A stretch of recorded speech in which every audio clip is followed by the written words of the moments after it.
Welcome everyone to a new chess analysis video on my road to Class A journey.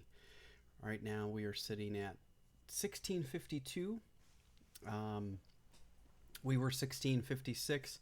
I'd lost some points in the club championship, and then there was some weird things with not a real pairing in the club championship, and then I won some points, so it's like kind of I pretty much stayed even essentially. So over the course of this period of time, I actually lost like 4 points, whatever. So essentially, we stayed the same. So I'm still in the middle of the 1600s, still working on Class A, and we start a new tournament. This is game number 21, I believe, in our series. I think I'm going to stop saying what the game numbers are, and I'm just going to name them on the things because I have trouble keeping up. But here's another game that I played, and this is round one of a new spring Swiss tournament where I believe I've played 1, 2, 3, and 4. So I actually do play 4 games out of this. So I played this game back on April 10th. So we're getting caught up. We're getting closer to our real time. Now, I mentioned in the last video, I don't know how many of you saw it, but if you didn't, please go back and take a look. I mentioned that I'm making changes to my chess. The game that I played with Kevin a few games back really kind of messed up my psychology in my mind. And I was given a recommendation from Evan, the chess lobster, on a book that I should get, which is called The 7 Deadly Chess Sins. Now, I've been going through this book since that time, which was right around the beginning of April, right around when I lost the game to Kevin. And he said that this would help me a lot. And what this book kind of talks about, if you'd like me to do a video and a book review on it, I certainly can. I've only gone through the first 2 chapters, but essentially what it talks about is the 7 things that are really not good for you to do in chess. And I'll list them here really quick. Thinking. So a lot of people that have time trouble, they're overthinking everything. Blinking, which is missing opportunities. Wanting, too much concern for the outcome of the game. That is a big problem of mine. Materialism, not focusing on trying to come up with great moves like sacrifices and things like that. You're just too concerned with not giving away any material like a pawn or a sacrifice or something like that. Egoism, insufficient awareness to your opponent's ideas. I struggle from this sometimes, especially in that game with Kevin. I don't normally struggle from this. I'm usually pretty keen on what my opponent wants to do, but in that particular game, I suffered from it drastically. Perfectionism, trying to run too short on time. You want to make sure you're making the best perfect moves all the time. And then looseness, not playing to the plot, drifting, poor concentration, stuff like that. So it covers those types of things, and it really kind of gets you in the right frame of mind on things that you should get rid of.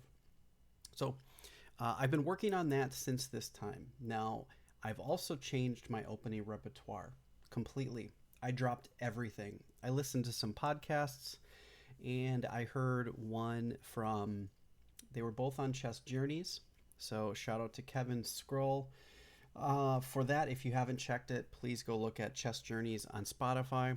A lot of really good stuff, but there's 2 episodes in general that really kind of changed my frame of thinking about chess in general. The one is with Philemon, which I believe is episode 94. Great episode. Go check it out. His name is Philemon. Really great idea. He started playing chess at 19 and became a master in like 10 years. So really inspiring stuff. And then another one is Stasia Pugh, and I can't remember the episode number, but I think it's in the 30s, maybe 31 or 32, something like that, maybe 35. I can't remember exactly, so correct me if I'm wrong in the comments so that way we all know.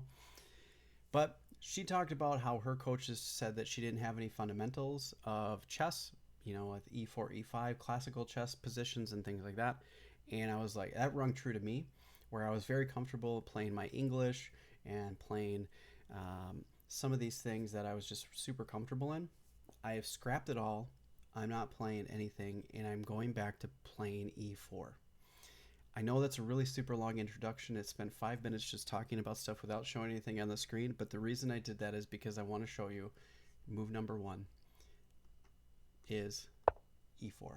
And I haven't played e4 in a game. I think I played it a few times when I was making some changes to my repertoire when I came back. And I think I played it a few times back when I was making some changes, but I never really committed to it, and now I'm committed to it. So now, from here on out, as I'm playing white, you're going to see e4. I'm going back to playing some classical chess. And I can't play a Ruy Lopez. We're not playing a Ruy Lopez because it can be closed. So I realized that with playing e4, and you're like, what? You're playing a gambit? What is wrong with you?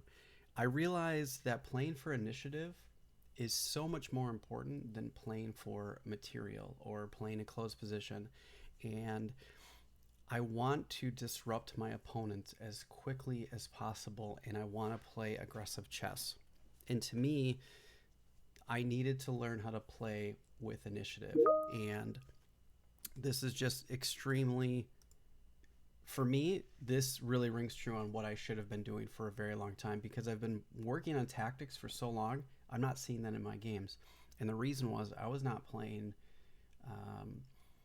a lot of openings that are conducive to opening up and allowing these types of tactics that I've been studying. So with all the tactical work that I've been doing, with the idea of not really ever studying e4, e5 types of structures, it's time to dive in. Now for black, we might not see e5, but that's okay. So we're playing Evans Gambit, and my opponent drops back. And I've been following Andras Toth's Club Player's Guide to e4, and I followed it the way I am supposed to by playing a4 and trying to go after the bishop. He played well. He played a5, and I pushed past to a6. So I know this line really well. I studied it right before this game, and I was happy to see it. I was like, wow, I love it. I get to play an opening that I actually know, and it's aggressive, and we're going to see what happens. I'm excited. So, and the last time I played e4 seriously was when I was in my early 20s or teenage years. So this is 20 years ago. And I never really fully understood what I was supposed to be doing, even at that time. I never gave it a full proper. I didn't study openings. There wasn't Chessable back then. I was just looking at books. So I was trying to find anything that I would play. And I would just play Blitz with my friends, not really learning or understanding what initiative even was. So now I'm older, I'm more patient, and now I'm trying to play very aggressive. He plays knight d4. I take that off. He takes with the pawn. Now, I was expecting him to take with the bishop here, and then I would kick him back. And this would be the normal play. And we would get this. And I was very happy to see this, because then we can try to stop this. It can go through here, but this is kind of what I was expecting. But he didn't play that, so this was the first move that I was actually surprised on, so I had to think for a little bit. And to me, I thought, well, I'm going to be aggressive, and I'm going to play the most aggressive chess that I can. So the most aggressive move that I came up with was this. Now, castling is much better to get behind the pawn, and we can get this type of scenario. And then these are all the moves you would try to make.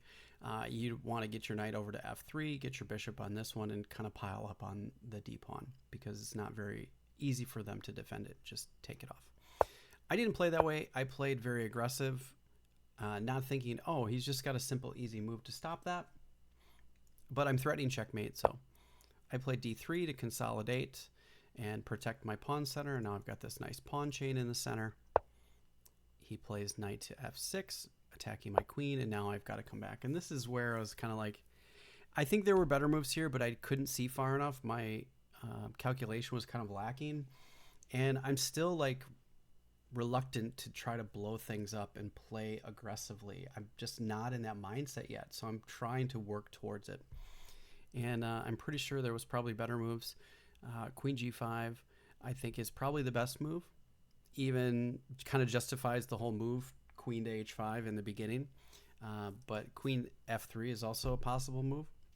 I was afraid of some tactics here against this and my king not being castled yet, which is the fear of trying to bring the problem with bringing your queen out too early. So I resorted to some old school fried liver attack tries, and it's not worth doing. My opponent that I'm playing is actually Shravan Sabarish. He's a 924. So he's a brand new player, he's a young kid, and he's brand new to our club. I didn't mention that at the beginning, so I apologize for that. But um, I'm just kind of going full brute force caveman chess. And here I was like, well, I'm afraid of things I can trade here and then have this pin. So I got out of it and just came back just in case. Knight d2. I'm finishing development. And we get this bishop move. He's got to move his queen back. He didn't do that. I did not expect this move, and it's a mistake due to the pawn loss. So I took here. I just take the pawn because it's just discovery. And he played here, which was a very nice find, I thought. So we take, and then we get another pawn.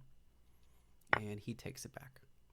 And here I finally get castled. I think, okay, now I'm pretty good here, and now I am up a pawn.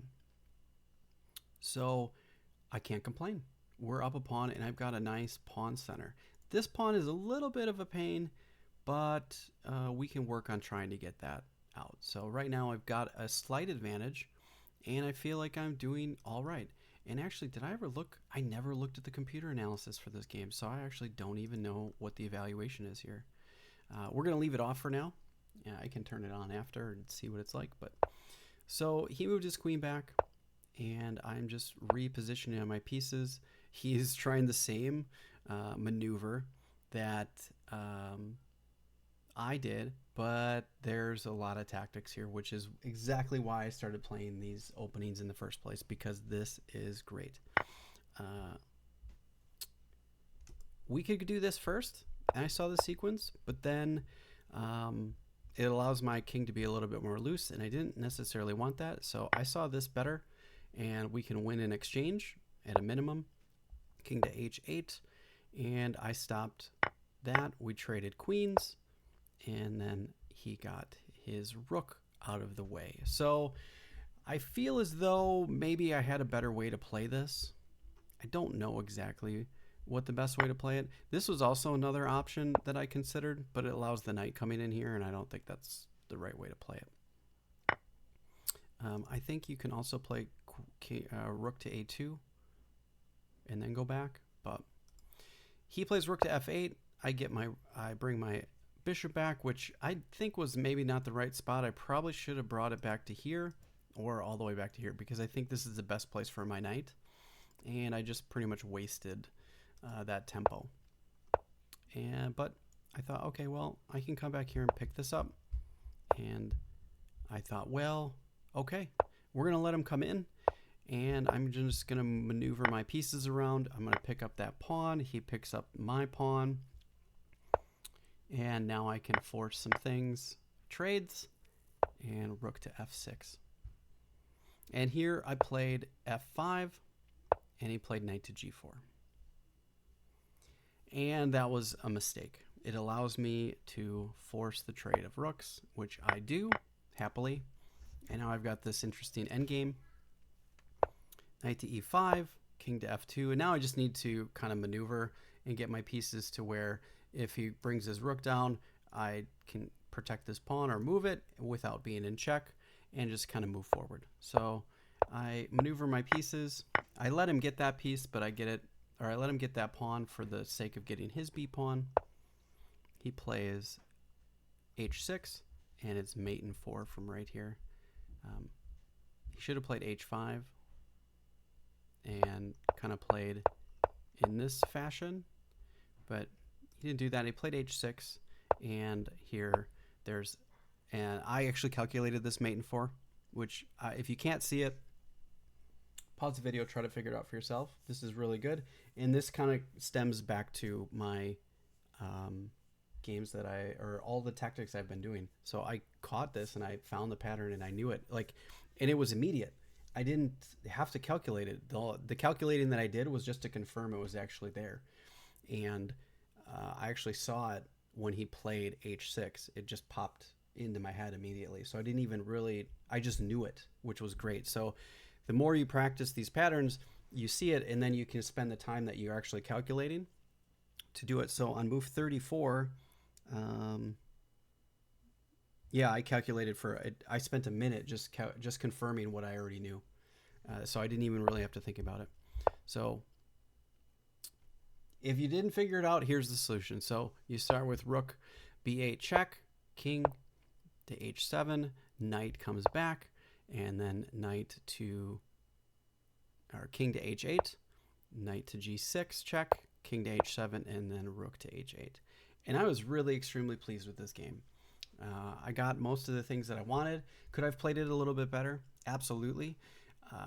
But this is a perfect game to start when you try to switch your rep and you drop everything you know and you start fresh with e4, which is a fundamentally different way to play chess compared to c4 or d4 or knight f3. It's totally different. And playing somebody that's a number of hundreds of points below you is a good way to do that, so you can start building your confidence, which is really nice. My opponent played really well. I don't think he saw these particular moves, which is fine, but he's a brand new player, so he's got a lot to learn, and he's going to be very good. He's a very strong player. The first game we played, I think I also played an Evans Gambit. This is the second Evans Gambit I've played against him, and he almost got me. I was scared. You know, I almost got beat. So congratulations to my opponent. He's played very well, and I look forward to seeing his progress. Actually, next week, the time I'm recording this is actually 2 months after I played this game. So I played this game on April 10th, and I'm playing this game. I'm recording this game on June 10th, and in 3 days when I go back to the club, the first game back after taking a 2-week break because I was busy, I'm actually playing this gentleman again. So I look forward to playing Shervant. Now that's if the pairings didn't change. So I'm excited, and I'm looking forward to the rest of my journey playing e4 as white. So we're gonna see some really exciting fun games coming up soon. So I hope you've enjoyed this game. I feel at home playing this game. I feel much better and more confident. So thanks for watching, everybody. And I hope you guys have a great day. If you have any questions, do leave comments down below, and we'll catch you in the next episode.